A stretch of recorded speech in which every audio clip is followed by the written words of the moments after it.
As of 2013, the pet food industry was dominated by only 5 multi-conglomerate companies.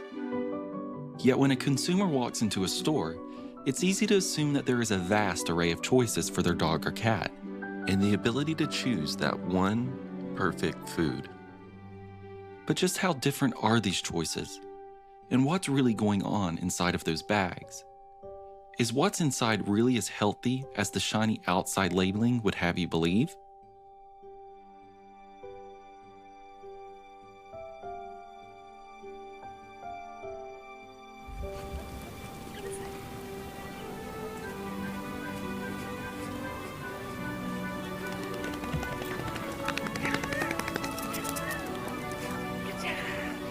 My name is Karen Becker, and I'm an integrative veterinarian here in Bourbonnais, Illinois.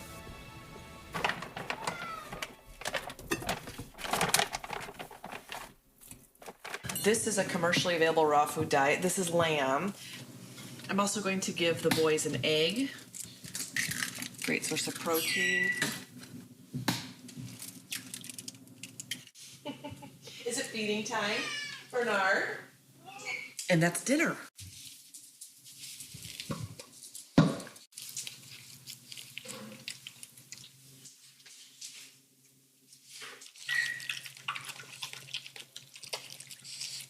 Oh my, what time is it?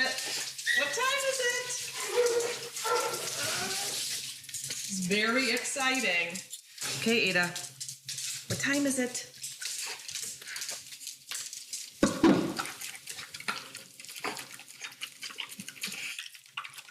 So there's a problem in the pet food industry, and most pet owners aren't aware that there's a problem. And unless you have an interest in digging deeper and finding out what those issues are, you can go through your whole life feeding the exact same food, assuming what you're doing is healthful for your pet. And once you start digging, the evidence becomes overwhelming that the industry has significant issues. The human-animal relationship is deeply embedded in our society. It is estimated that 80 million dogs are in the United States, with 96 million cats. Americans alone spend an estimated $60 billion on pet expenses every year, and that number is growing exponentially. It's always a first thought to buy something your pet will like, something that will make them happy and live a healthy life. We give them exercise, clean water, and lots of love. We've always purchased food from a grocery store or a pet food store that provided convenience, the promise of nutrition, and familiarity with the brand. A very important part of this champion's diet is meat. That's why we feed him Friskies. It's a complete diet in just the right amount. Very convenient. The industry at large survived for nearly 100 years without a single thought from consumers as to what was going into the pet foods. That all changed in 2007 when a toxic ingredient made its way into pet foods, killing thousands of pets nationwide. Melamine is used as a fertilizer in Asia and also has several industrial commercial uses, including a component of kitchen utensils and plates. The association between melamine in the kidneys and urine of cats that died and the melamine that was in the food they consumed is undeniable. Additionally, melamine is an ingredient that should not be in pet food at any level. Following the 2007 recall, one central question began to resonate amongst consumers. What are dogs and cats actually supposed to eat? It's confusing because the pet food industry is telling us what to feed our pets, really more based on what they want to sell us than what's necessarily good for the pet. She is Oprah Winfrey's veterinarian and now an author, and her new book is called The Royal Treatment. Please welcome Dr. Barbara Royal. Good morning. Good morning. Thank you so much for being here. So let me ask you this. What are the things that we're giving them that we shouldn't, and then what should we be giving them that we aren't? So no corn, no wheat, no soy. After many years of R&D, we have found that corn is still the best available source of carbohydrates when processed and refined properly.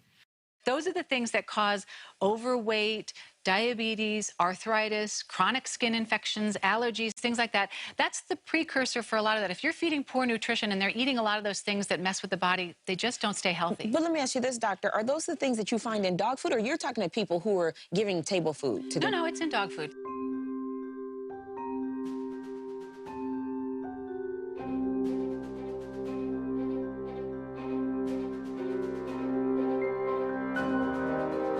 During the war, there was a moratorium on using the metal cans for canned food. So they said you can't use metal cans for dog food anymore. You have to use that for ammunition. So somebody said we need to make the dog food something we could put in a paper bag. And that's how they did it. And nobody thought at that time that making a kibble, and eventually the way that we process it now, could ever be a health detriment to the dog. Now, because of the way that the world is, corn and wheat have become so subsidized and so cheap. It's a super cheap way to make a food for somebody who can't say no. That is just too snug. She needs to get on her diet, change her food, and then she can do it. Trouble if you can just get a sling. There's definitely an epidemic of problems now in animals that I don't think we've seen anything like it in history. Every animal that comes in to see me, they'll say, oh, they're basically healthy, but the list of problems is immense. So it's not that they're healthy, they're actually suffering from many, many maladies. A lot of the same maladies that we see in people. We have animals that have, diabetes and arthritis. They have autoimmune disorders. They've got allergies.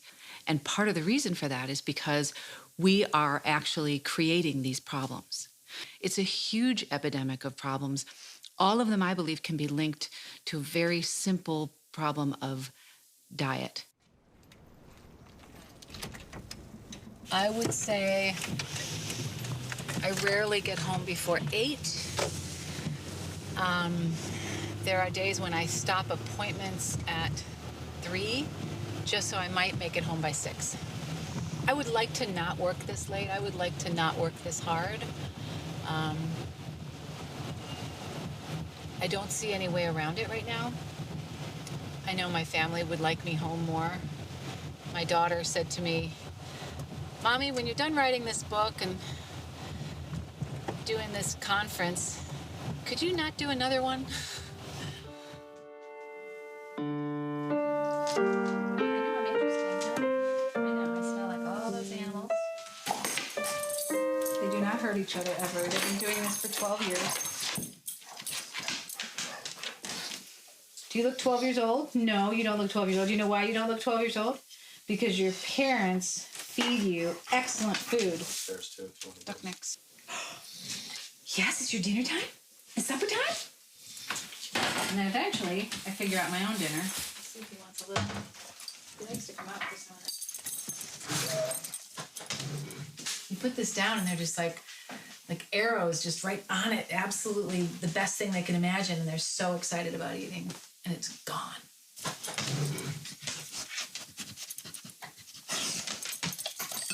There's nothing better than making your animals happy. I gotta say, I mean, look how happy they are. They're both like, yes, thank you. You're feeding me the thing I love. And they're so happy. And do I worry about them eating raw food and then licking me? No, I do not. Because the fact is, there aren't any pathogens in that raw food. But they're careful with it. I I think raw food is weird to a lot of people. When I first mention it to people, they sort of say, raw food? Do I have to feed raw food to make my dog healthy? Like, are you crazy?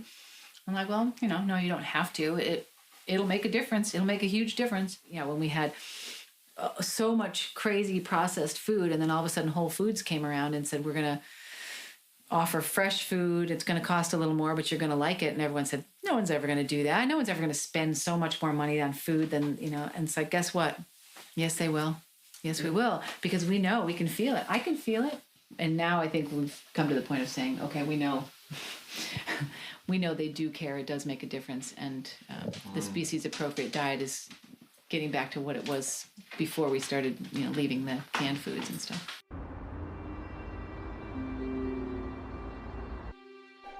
Dogs and cats have at least, hopefully, a wonderful, loving, caring owner, but Mother Nature doesn't. And so when animals become injured, they're on their own. They usually starve or die of secondary infection, unless they happen to meet up with a wildlife rehabilitator. So this is the red-tailed hawk. He was hit by a car and has a broken wing. One of my hobbies and passions is wildlife rehabilitation.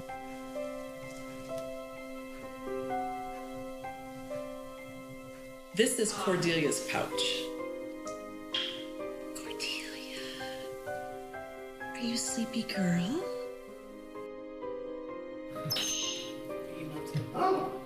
I have been fascinated with nature and life since I can remember. I became a licensed wildlife rehabilitator when I was 14, and I knew that I would have a lifelong career helping animals. So when I was 14, I heard about a woman that had tremendous success with wildlife rehabilitation. Her name was Barbara Harvey, and she was in Horicon, Wisconsin, and I called her and I said, Barbara, my name is Karen Becker, and I'm 14 years old, and I want to know how you became so successful. A long story short, she invited me to her home in Horicon, Wisconsin. She lives in a beautiful log cabin during the winter months, and she lives in a teepee on 13 acres during the summer months. She invited me to live in her teepee on her 13 acres and see how she rehabilitates hawks, eagles, owls, and falcons. Barbara has the best success rate in the country with raptors. And the reason she has such a success, she feeds biologically appropriate, raw, living mice, rabbits, rodents to those animals to be able to help the body recover from injury. So when I went to veterinary school years later, and I sat through these nutrition courses, and when they gave me the laminated chart that told me what food I should feed with what disease process, things did not add up. Before I went to vet school, I worked for years in zoo medicine. The most important thing I think I've learned from that is every species has its own requirement. Each species must eat what it is supposed to eat. It's evolved to have a specific diet that keeps it healthy. Each animal has its own biologic requirement for certain nutrients. A species-appropriate diet for worms is dirt. A species-appropriate diet, let's say for hummingbirds, would be nectar. You can't feed earthworms nectar and you can't feed hummingbirds dirt. Both of those animals would simply die. Some species, when you offer them not biologically appropriate foods, they simply won't consume them. When you offer a snake, another obligate carnivore, a salad, they will simply starve to death. They will not consume a non-biologically appropriate food in light of sustaining life. They simply die. It gets pretty confusing with dogs and cats, however, because dogs and cats are nutritionally much more resilient than other species. And what that means is that we can nutritionally abuse them, for lack of a better term, and they don't die immediately. They just have overall vitality decline and overall degenerative changes take place in their bodies from feeding them foods that are not biologically appropriate.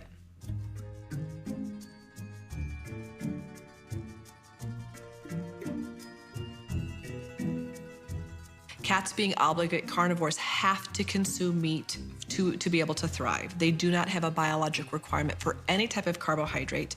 They have a very high protein requirement, a very high moisture requirement, and a moderate fat requirement. Cats originally we thought were domesticated to guard the granaries because cats don't consume grain. Cats consume mice that consume the grain, and so by domesticating cats, we assumed that there was a mutually beneficial relationship. We do know in the last 100 years, since we have produced cat foods on the market, that cats have experienced significantly more kidney disease, and we know that they have experienced obesity, organ failure, and diabetes at a much higher rate, and certainly we need to begin evaluating what role nutrition has in some of those degenerative diseases.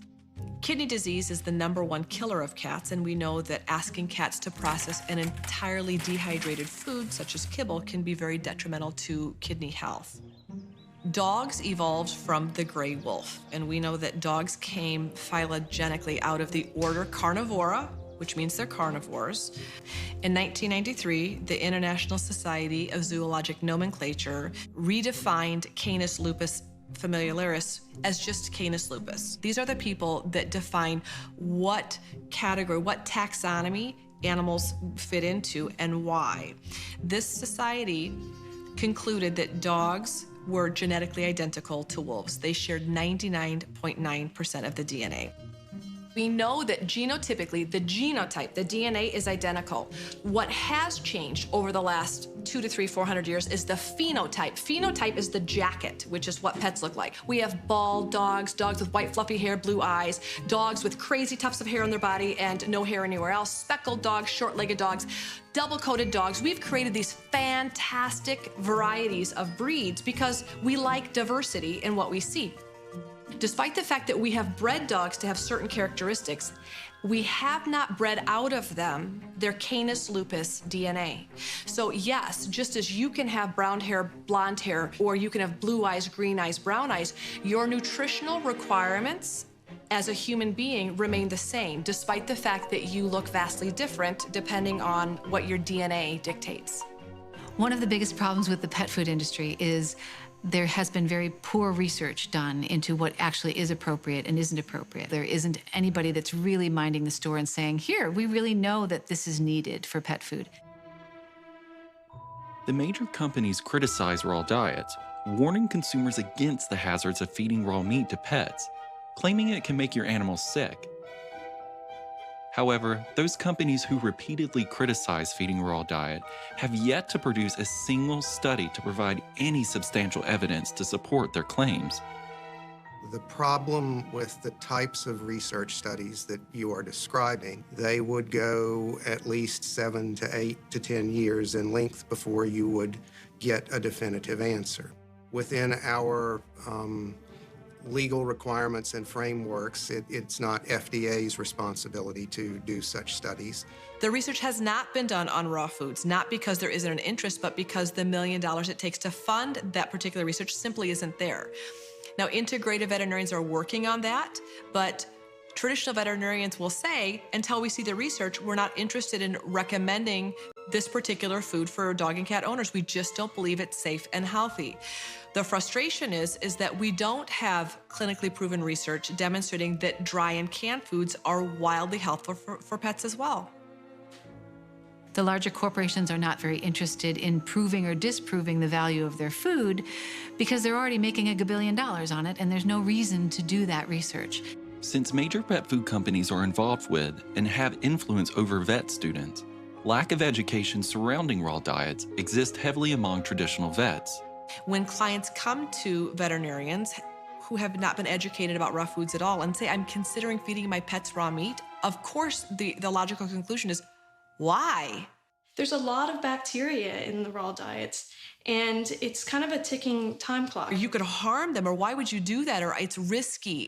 I think raw food has too much of a potential for negative side effects that it's just not worth it. People's biggest question is there could be pathogens or bacteria, parasites within the food that could cause illness to pets. When dogs eat raw diets, their feces, their poop, has a lot of bacteria. Let's talk about eating shit. Dogs, if given the opportunity, will eat poop. We tend to look the other way when dogs do this. Dogs lick their butts. Dogs do a variety of behaviors that if humans or other animals were to do it, we would die. Dogs and cats, being carnivores, are equipped to be able to process their evolutionary food source, which is raw meat. All of their digestion has acclimated and has evolved to be able to process whole, living, unadulterated protein. So from ripping and tearing, their dentition is set up to be able to process meat. Their stomach acid is very acidic. In fact, a pH of 1, which is highly acidic. That stomach acid is in place to be able to neutralize pathogens or potential harmful bacteria that could be present in the food. From the outside, the pet food industry looks like the perfect industry. There are beautiful packages. There are diets for every disease and disorder. There's all kinds of different colors and beautiful pictures. And if you look a little deeper, unfortunately, that isn't what the pet food industry is all about. It's more difficult than you would imagine.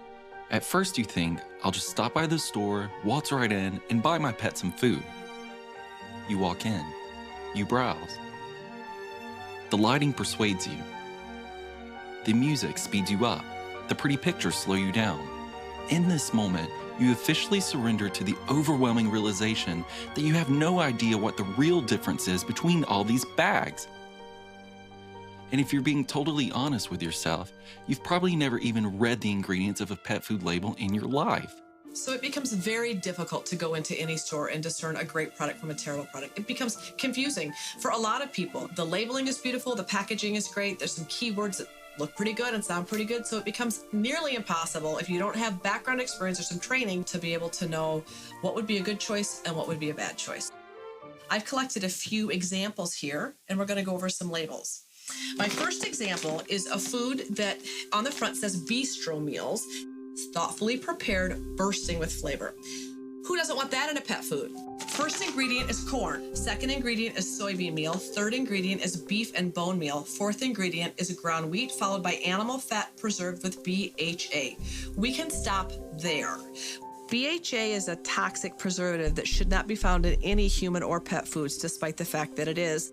The first three ingredients are carbohydrates that are totally unnecessary, followed by a totally toxic preservative. So, cute bag, not up to par. Next, we have a food that has won actually several packaging awards because it's so beautiful. There are chunks of meat falling from the sky and a beautiful ear of corn. Here we have a nice array of radioactive colors that have been added in.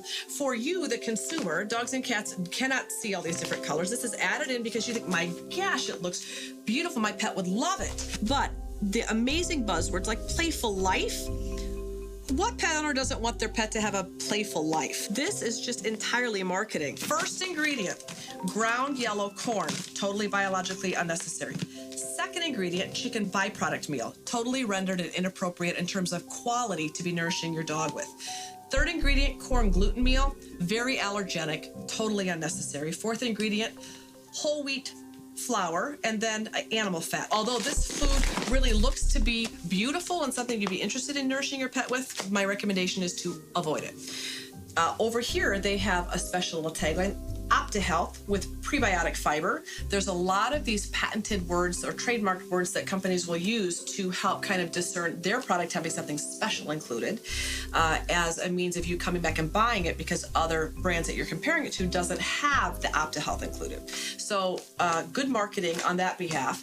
This particular food is fabulous quality if you were a goat.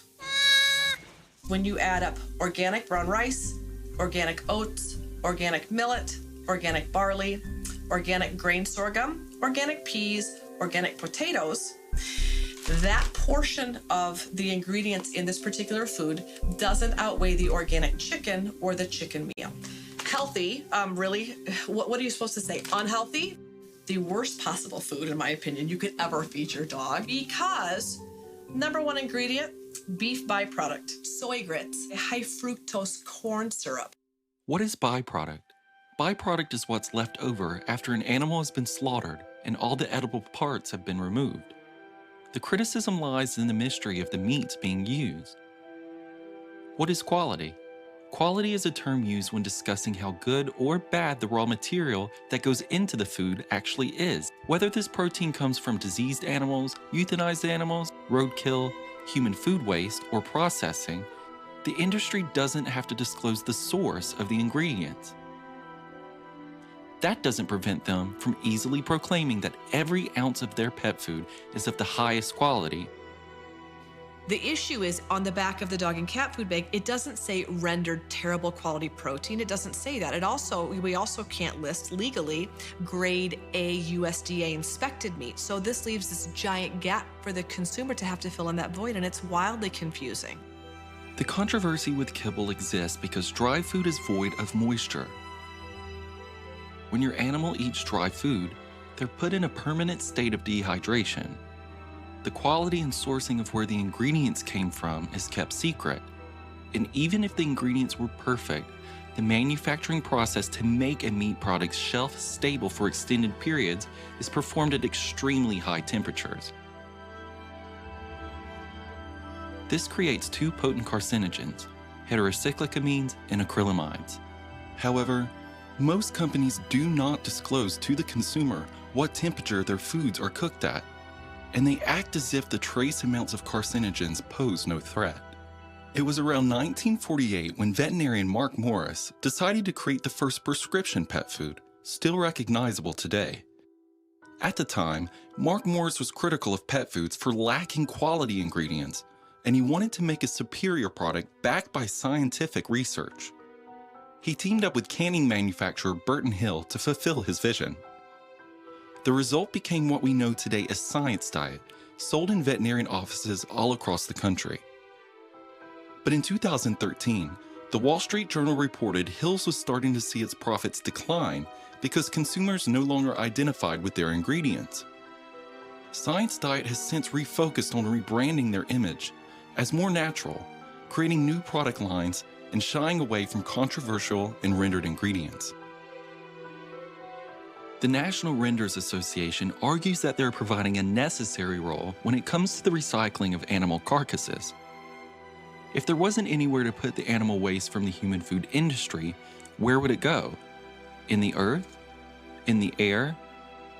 In the ocean? It all has to go somewhere.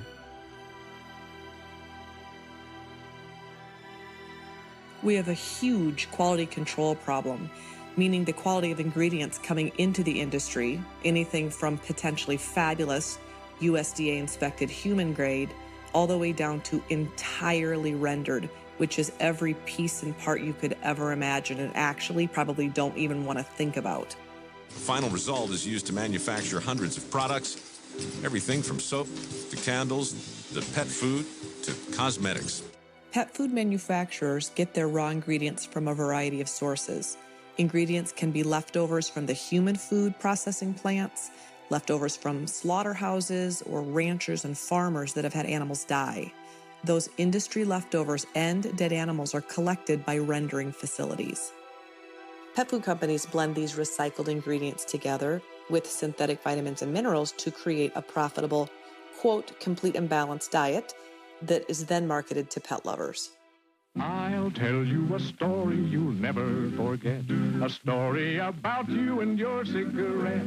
Enjoy smoother smoking, choose wisely, choose well. Smoke longer and finer and milder, pell-mell, pell-mell. So the pet food industry today is similar to the tobacco industry in the 40s and 50s when you had medical doctors recommend the use of tobacco, not because it was conspiracy or they believed that they were in any way harming, they just didn't know. Tens of thousands of doctors, general practitioners, surgeons, specialists, doctors in every branch of medicine were included. Very similar, in my opinion, to what's happening in the pet food industry. You have well-meaning, lovely veterinarians recommending foods not because they have sound nutritional background, but because that's all that they know. And in 100 years' time, we have successfully convinced an entire generation of pet lovers that why would you feed anything but dog food or cat food? Looking at the rules that guide the pet food industry, it's easy to see how they are set up to benefit the corporations over the consumer. The regulators have created special terminology for packages, assuming that consumers would be able to guess what they mean. Any product containing the words dinner, nugget, or formula only have to contain 25% actual meat. Any product labeled with only has to contain 3% meat. Furthermore, the so-called flavor rule allows for any protein to be listed on the back. It may be flavored as meat, but in reality, a bag that contains the word flavor may contain little to no meat.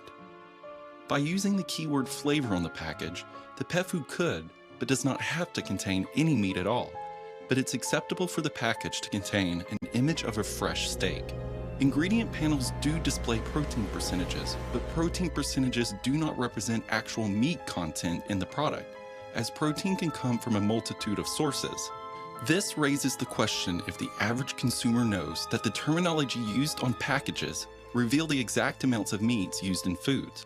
Trying to understand who exactly makes these rules and what their actual legal authority is leads to many different organizations. The Association of American Feed Control Officials is a non-governmental organization. They have a model bill that sets the standards in terms of ingredients, nutrient levels, package labeling in terms of ingredients as well, for pet food companies to abide by.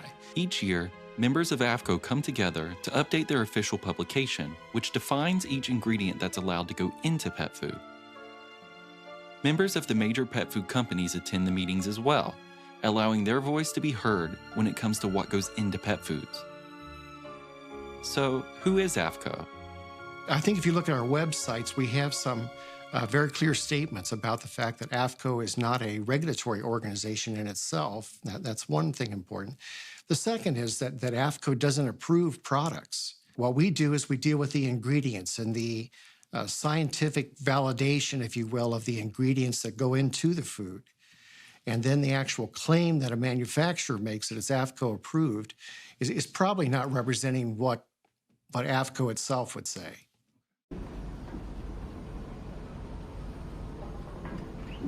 It's a gathering of sheriffs. They're there just to get agreement on the best level of nutrition that can be required. FDA has worked closely with AFCO on the regulation of all animal feeds, not just pet food. I think the important thing to remember is FDA is a true regulatory authority, where AFCO is an association of state feed control officials. And as such, AFCO has no regulatory authority. If you meet the nutrient level for protein, it makes no difference whether that protein comes from a healthy protein source like chicken, or whether it comes from a base protein source like wheat flour or wheat gluten that's been fortified with protein of some kind. As long as you meet the nutrient levels that they've set, the food is approved as AFCO approved. When you look at the AFCO manual, I think you really begin to see how the interests of AFCO and the pet food industry align. Actually putting together a list of ingredients that you would want to see in pet foods that you would want your pets to eat, and then forcing that on the industry. They've done it in reverse and basically just accepted the standards that the industry has been using for years. And I'm quoting now, use of the term or claim natural on pet food labels. So if I want to use the word natural on my dog food label, here are the rules, and I'm quoting this verbatim. A feed or ingredient derived solely from plant, animal, or mind sources, either in its unprocessed state or having been subject to physical processing, heat processing, rendering, purification, extraction, etc. It goes on. And essentially, these are all definitions of the antithesis of natural. All consumers would assume that if their dog food said the word natural on it, that what's in it would not be a rendered product. They're meeting the industry standards and the industry regulations that they've promulgated themselves. So it's a vicious circle of they create their own regulations, they meet their own regulations, and then they can claim that they're providing you organic and all natural foods when in fact it doesn't meet what consumers believe, those terms actually mean, but it does meet what the industry has defined them as. The definition of the word and the use of the term organic must have 3% organic chicken and at least 67% other organic ingredients. Could contain non-organic chicken meal or non-organic chicken fat.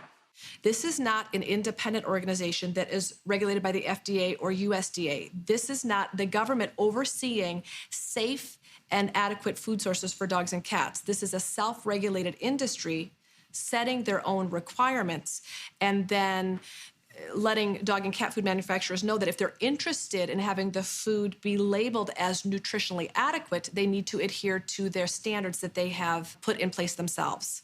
So the FDA's primary role is in regulation of what the label says is in there is actually in there. The FDA is not regulating quality, production, sourcing, any of those things. They're regulating that what you say is on the label is actually on the label. The most shocking thing about the pet food industry that has remained since basically I started doing this work is the FDA compliance policies. I still cannot understand how an industry is provided by a federal tax-supported organization loopholes to avoid federal law.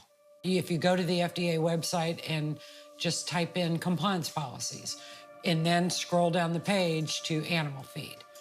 And there's one after another. They allow contamination by pesticides, contamination by industrial chemicals, contamination by natural toxins, contamination by filth, microbiological contamination, overtolerance, or unpermitted drug residues. It's incredible. The law says that can't be, but the compliance policy says, don't worry. Go ahead, we won't enforce the law. The reforms that need to be done in the pet food industry are not done. There are some steps that I've seen. People seem to be interested. I've had a lot of FDA, you talk to the FDA and they're like, we really want to fix this. But the fact is, it's pet food. And who has the time? And who has the money, really? I mean, we've got bigger fish to fry right now. For all practical purposes, there's nobody looking out for the average dog. In 2006, a mystery illness began to sicken thousands of pets across the United States and Canada, thrusting the industry into the spotlight like never before. Okay, everyone is so freaked out about this recall. Tell us, what do people need to know about this recall? Well, so it's menu food. Menu foods. Menu foods. Menu foods. Oh, menu foods. On March 16, 2007, Menu Foods began recalling dog foods produced in their facilities in Kansas and New Jersey. What disturbs me about this incident is that it confirms yet again that pet food as well as human food is at risk. More than 60 million packages were taken off store shelves last month because they apparently contained wheat gluten that was tainted with the chemical melamine. When the recall was announced, nobody knew what the problem was. Veterinary offices are getting flooded with phone calls from concerned pet owners. Do the people on the other end of the phone sound worried? Yes. Very worried, yes. No official estimates on exactly how many have died so far, but hundreds of pets have suffered.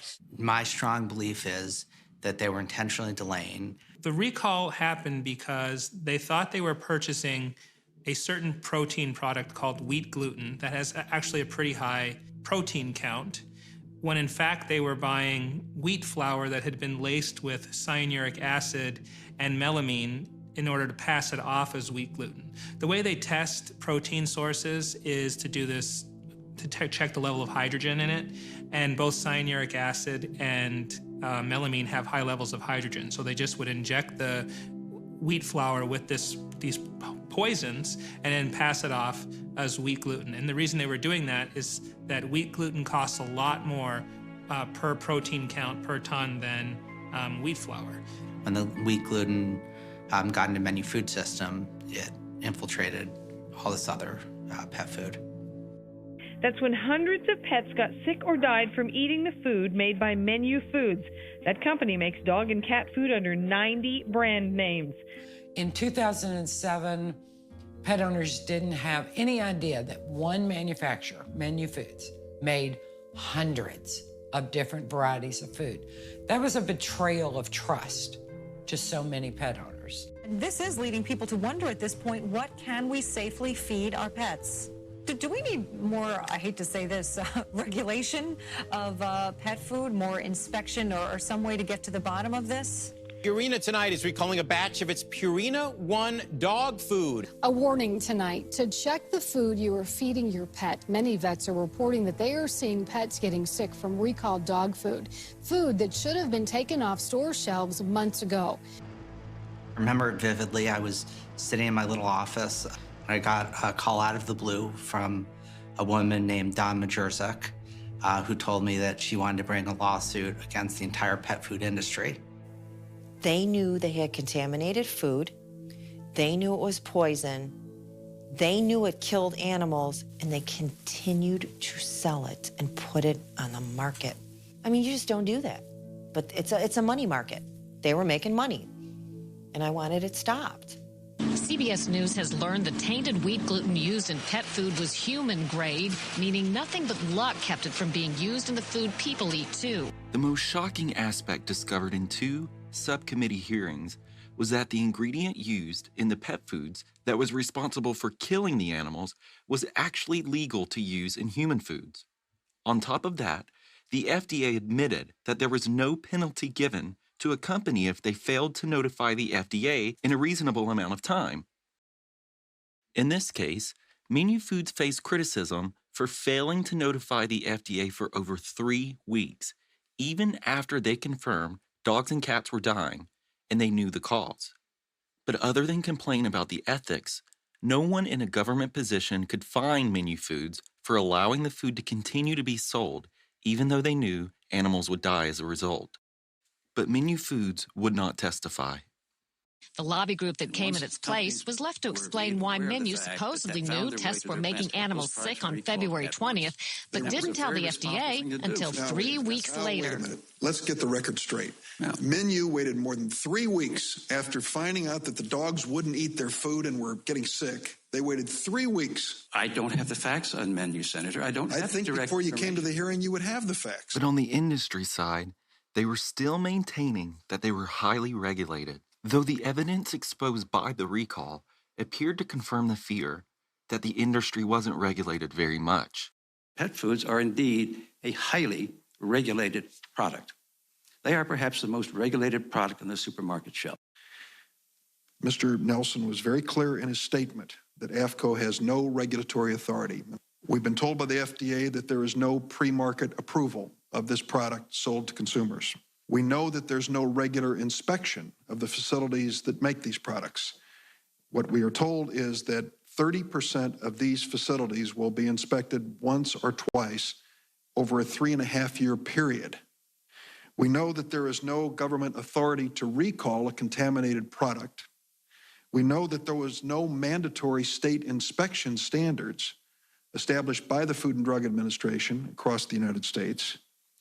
We know that the claims being made on the label here about this dog food are beyond the claims that can be made about human food. And we're told, at least Dr. Hodgkins has told us, that it's questionable as to whether or not a company that makes a contaminated pet food has to report to anyone about adverse events in a timely fashion, whether a dog has died or dogs are dying.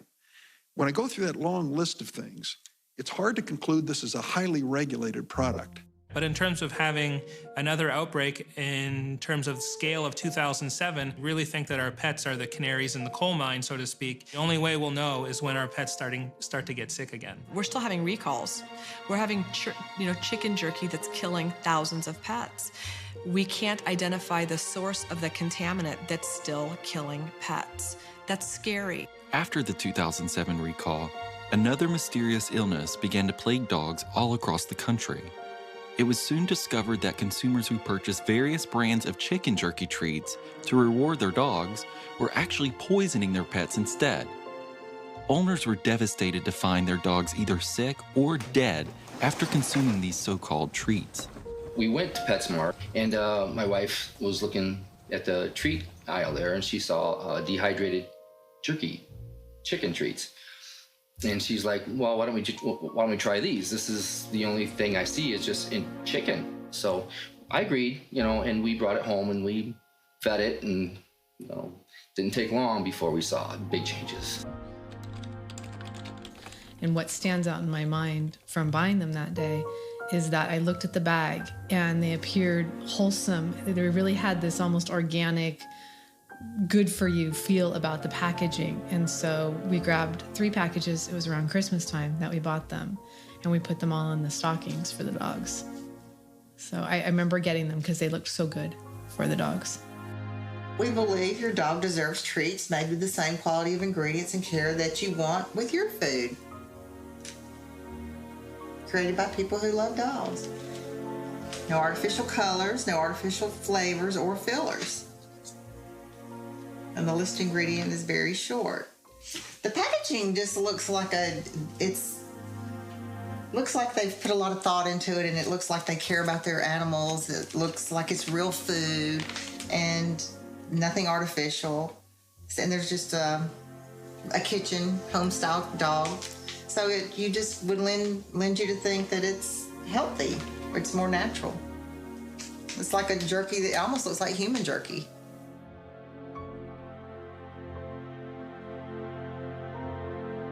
While Callie was at the vet, I knew that she had eaten the Milo's treats. So while she was there, I went online and I started researching, and I was sick to find that there was just this huge amount of information about these chicken jerky treats. It was Milo's, it was Canyon Creek, it was Wagon Train. There were dead dogs, there were dying dogs, dogs with just crazy problems from them. The American companies selling the chicken jerky were all sourcing their treats from one single manufacturing facility in China, even though they were labeled and sold as several different brands, a practice known as white labeling. Over a span of years, the companies involved strongly denied that their products were causing any such harm, even though thousands of complaints were pouring in from their consumers. Since 2007, the FDA has extensively tested many brands of chicken jerky treats, including ours. That testing has identified no contaminants and no definitive cause linking these products to reported illnesses in dogs. In the initial stages of backlash, companies tried to get consumers to sign non-disclosure agreements, which would have barred consumers from legally speaking about the death of their pets. A way to silence the very victims this had happened to, Del Monte offered money in exchange for signatures, but their bribery backfired. Offended pet owners refused the money, even banding together on a Facebook page to share their stories and information to try and get the products recalled from the store shelves. And when I came down in the morning, I checked on her, and she was breathing and she was sleeping. And I went upstairs to take a shower, and I heard her food bowl go across the floor. And I go, oh, well, Callie's up. And I took a shower, and then I came back downstairs, and she was dead. This is that fast. Yep.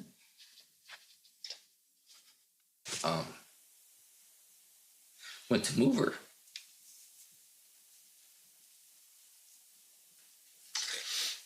There was blood everywhere.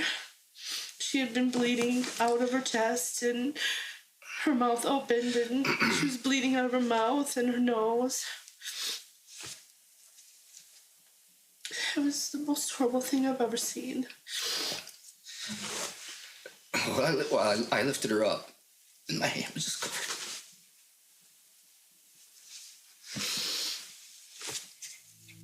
So when I called Del Monte, I received a woman at I presume their call center, and it was almost scripted, her response to me. Any reports out there with dogs becoming sick or dying or anything from our Milos, the FDA did step in. They did extensive amount of testing. They did a 17-step process, in reference to our treats. There has not to this day been any link to any of those reports that consumers put on the internet, nor has there been any contaminants found. That's why they are still on the market today as we speak, and we do stand behind the product. Dogs can get sick from any new treat, any type of food that's new to them, as far as, death or anything like that. Like I said, anything that has ever been reported, the FDA did step in, and there's never been any contaminants or any link to any of those illnesses with a treat. It was crystal clear that the products were not coming off the shelf anytime soon. So my next call was to my local ABC station. Rachel Chambers of Morgan Hill lost her dog Callie yesterday morning. She says it was a sudden and painful death. The vet found that she died after her stomach twisted and ruptured, but it remains undetermined what caused that to happen. According to the FDA, nearly 1,000 pet owners have complained about this product. Despite the FDA warnings, the treats are still on shelves at Target, Walmart, Costco, Petco, and PetSmart. And admittedly, it's somewhat frustrating because we haven't been able to find a problem with the product. We say, yes, there are sick animals, We believe there's strong evidence it's associated with it, but when we go look at the product, and we've tested for numerous things, and we haven't been able to find anything that would suggest that this product right here, there's a problem with. Sometimes toxic ingredients are a combination of things. Sometimes a toxic ingredient, is when you mix this with that, and then that creates the problem. So if you're looking for just one thing, it's hard to know what that is. The chicken jerky issue lasted until 2013, nearly 6 years after the first complaints were made. Upon investigation, the New York State Department of Agriculture discovered illegal traces of antibiotics in the treats. Even though it couldn't be proven that the antibiotics had directly caused the deaths of the pets, it was a technical adulterant needed for the State Department to force these companies to withdraw the products in question from the shelves. The trace amounts of antibiotic residue found in these samples are not linked to the FDA's ongoing investigation of chicken jerky products. And again, the trace amounts of antibiotic residue do not pose a health or pet safety risk. It has damaged my trust. I don't trust companies anymore. They don't care about me. They care about my money. And that's a terrible thing. When death or sickness is involved, the cards appear to be stacked against consumers. This is because, according to the United States government, your beloved companion is considered property that is worth little to no monetary value. It's very difficult to put a value on companion animals. The courts have struggled with this. Where it really comes down to a struggle is what are the damages to somebody who has had a pet that's been injured or killed. For the most part, they're still considered a piece of property. Most courts are willing to just do the quickest possible analysis, which is, what did you pay for the animal? How much did you suffer in terms of veterinarian bills or that kind of thing in terms of caring for the animal?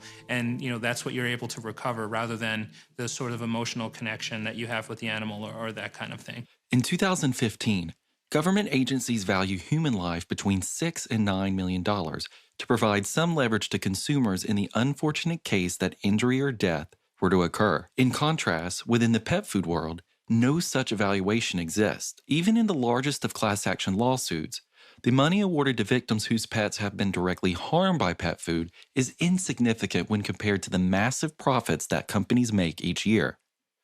So as far as profits are involved, there is no incentive for companies to do what consumers believe is the right thing.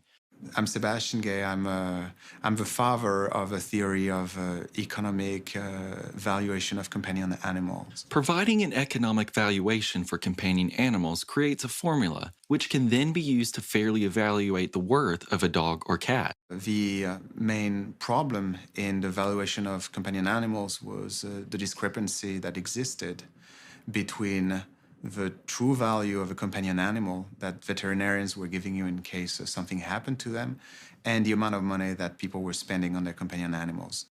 If settlements like the one in 2007 were not in the millions, but instead in the hundreds of millions, that alone would be a game changer for corporations, who would be under serious pressure to prevent recalls at all costs. I don't think the playing field has entirely changed, but it might soon. It takes a big case, I think, to really change everything.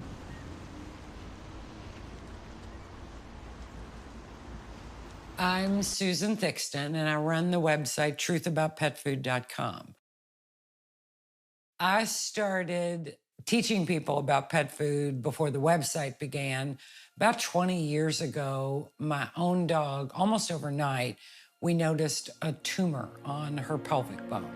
Took her to the vet, and he told me that it was a chemical preservative in the pet food was more than likely, this was bone cancer, and this chemical preservative in the food was more than likely the cause of the cancer. And, my brain couldn't wrap my head around that. How could a food that I trusted, and this was the leading food in the United States at the time, how could a food cause cancer and kill my dog? And he said it was to extend the shelf life. Well, back then, I barely knew what shelf life was, but I called this pet food manufacturer just to confirm, because I was really doubting my own vet, and asked them what the shelf life was of this particular dog food. And what they told me literally changed my life. Their exact words, which are seared into my brain, were the shelf life, the pet food would stay fresh for 25 years. There was that many chemicals in the food that the food would stay fresh for more than 3 times longer than my dog lived. When you have a dog or a cat that pet food kills, your own pet, and you poured that food in their bowl, so you feel really responsible, it is life-altering. Weekly, if not daily, I hear from other pet owners that were in the same exact boat as me.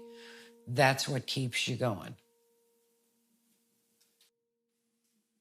I'm very optimistic that the more awareness will bring about change. I think the big players, big pet food, will still be there, just like McDonald's is still serving up food. However, pets eat that McDonald's every single day. So it's very important for pet owners to be aware more than fast food purchasers. But as McDonald's has stayed in business, health food, smaller stores have also grown, if not even more rapidly. And I believe the same thing is happening right now in the pet food industry. Big pet food is still there, but a lot of small, very health-conscious companies are growing very rapidly and gaining a lot of customers. This is an interesting quandary for the dry food industry because they have to do one of two things. They either have to come up with more information to be able to bash the raw food industry, or the second option is they have to listen to what clients are asking for, which means really educated clients are going to the veterinarian saying, I want to see meat first on the label. I don't want to see extra carbohydrates. I want to see no additional fillers, preservatives, or unnecessary ingredients on the label. So some of these pet foods have wisely decided to join the bandwagon. Wolves, the wild ancestors of your dog. Using the same brash marketing style that the major pet food companies established, one company would soon challenge the industry's obsessive use and stance on grain. Feed your dog's wolf spirit with Blue Wilderness. In their commercials, Blue Buffalo took a bold step, questioning ingredients. I compare the ingredients and lots of them. Corn gluten meal? Not too sure exactly what that is. This style of marketing worked, quickly catapulting Blue Buffalo into a billion-dollar brand. All Blue Life Protection foods are made with the finest natural ingredients and start with real meat. As they say, you know you've made it when you're parodied on Saturday Night Live. Ground yellow corn chicken byproduct meal? The thing that gets me is, like, what kind of person thinks it's okay to put a big drawing of a chicken on the front of the bag, and yet there's no chicken in there? You know, what other compromises can we make? You want to have sex with my husband? Bend over, Pat. They want to get that ass. No, But one company wasn't seeing the humor. Purina and Blue Buffalo are locked in a nasty battle, and it's all about what's inside those bags of dog and cat food. Some people will try to tell you that your dog is a carnivore and requires only a diet of meat. They may tell you your dog is like a wolf, but even a wolf's diet is built on more than just meat. Blue Buffalo claims its pet food is free of chicken and poultry byproducts. The suit alleges testing at an independent lab found significant percentages of poultry byproduct meal in Blue Buffalo's top-selling life protection products. Purina sued Blue Buffalo for false advertising, eventually leading to a class action lawsuit. Purina launched a website called Pet Food Honesty. The irony of the entire lawsuit, however, was Purina's own lack of transparency when it came to their own products. They refused to answer questions on camera about the quality or source of their own ingredients. Since you guys are suing Blue Buffalo for transparency and ingredients, I just wanted to give you guys an opportunity to talk to this film and the consumers about the transparency of your own ingredients. Okay. All right, I will pass this along. After Purina failed to respond to our request, we tried again. So you don't have an idea of a date whenever you guys would like to respond? Well, it will not be me responding, so I am not sure. It's kind of up to, when he will respond. He officially has it. He does have the information.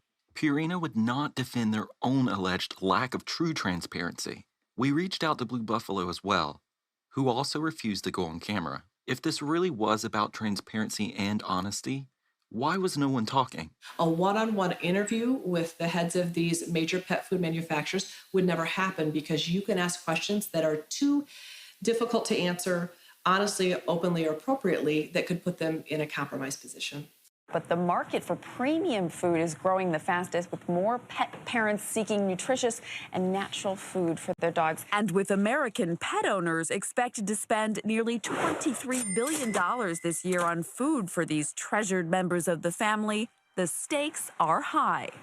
Some of these companies that have repeatedly said it's not a problem to feed wheat or corn are now coming out with grain-free foods that they are labeling as more species appropriate or biologically correct or grain-free, where previously they have acknowledged that there was not a reason to produce these foods. They're now, all of them, coming out with a grain-free food, really, I believe, to compete in a marketplace that's becoming more competitive. At the American Holistic Veterinary Medical Association annual conference, we have all of these great food suppliers that are there, not only discussing their products, but exchanging ideas. Everyone's very open. Veterinarians are capable of going from booth to get an idea of what the products are about, how they're manufactured, ingredient lists. The owners of these small pet food companies are passionate, wildly passionate about the products that they're producing, and they're eager to speak with you, and they want you to know more, and they want you to ask questions. Some of the big pet manufacturing companies have acquired a booth at these conventions. And although they're there, I guess, representing themselves, there is no discussion.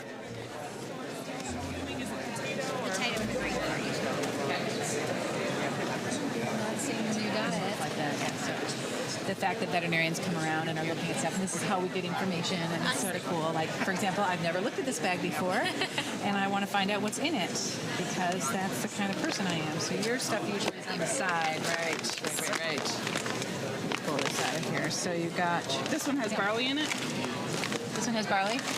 Right, there's I Know Balance and there's I Know Balance Grain Free. There's two products under the umbrella. How are you finding your Industry leaders are incredibly cautious about making sure that every time that they are publicly on tape or have any printed information, it's a well-calculated, formulated response that they're in control of.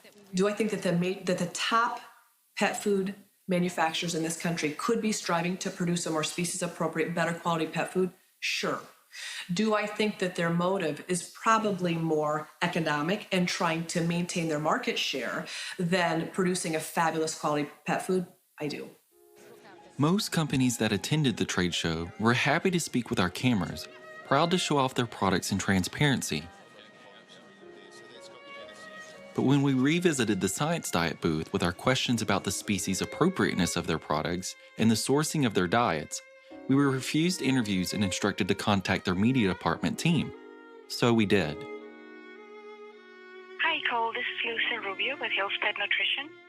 I just wanted to let you know that Hills decided not to participate in this documentary.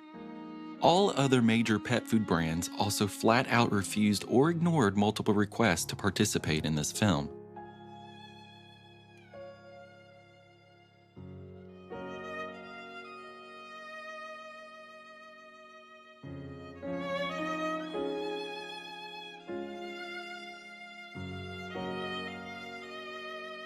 All over the world, independent pet stores are now offering a solution to the growing population of concerned pet owners. For almost their entire existence, major pet food stores only carry dry or canned food, while independent stores were adequately addressing the concerns of their customers by selling raw, dehydrated, or alternative diets. The big box pet stores are recognizing that there's not only a market for human-grade, species-appropriate foods, but there are pet lovers going and asking for these foods. The industry has felt the threat of the independent pet stores popping up across the nation. In reaction, they've launched their own chain of smaller stores with the appearance that what they're offering is healthier. So many well-intentioned customers are still left wondering, what is the right thing to do? So you're talking to people, I'm doing this thing, and they want, okay, so what is the answer? So to me, that's what happens to me every day. I've got people who come to me and say, what is the answer? In the end, it isn't about perfect. It's just about knowing. I just happen to see increased health when you really can feed a biologically appropriate diet. We shouldn't have strayed so far from it in the first place. We have. We're going to have to get back there eventually. I'd like to see that. I believe as pet guardians, our job is to feed the best possible food that we can afford to feed. So if you can't afford to feed an organic, all raw, biologically appropriate diet, then my recommendation is to make that your goal. Consider feeding as much raw, balanced, human-grade food as you can. Maybe you could use it as snacks throughout the day, or maybe you could afford to feed one meal a day. The other meal you could consider feeding a dehydrated raw or a canned food. By default, and because it's least biologically appropriate, I only recommend feeding dry food unless you can't afford to feed better quality foods. And many people cannot afford to feed better quality foods. So even within your dry food choices, there are better quality dry food choices and there are terrible quality dry food choices. And it's your job as a pet guardian to be able to know enough about nutrition to make wise health decisions for your pets. Rest assured, the industry will continue to evolve, much like a chameleon in the wild. No matter what product is shelved before you, understand that every company, as well as their packaging, is doing its best to convince you that they have the utmost integrity and that their products are of the highest of quality. The industry and the ingredients in most products on the shelves boil down to the ease of convenience, money, and creative labeling. You're never going to meet that farmer on the package, tour the pet food manufacturing plant where your dog's gourmet food is being made, or shake the hand of that CEO. It's all just too big. With profits as their main goal, the cycle will continue on, again and again, with no end in sight.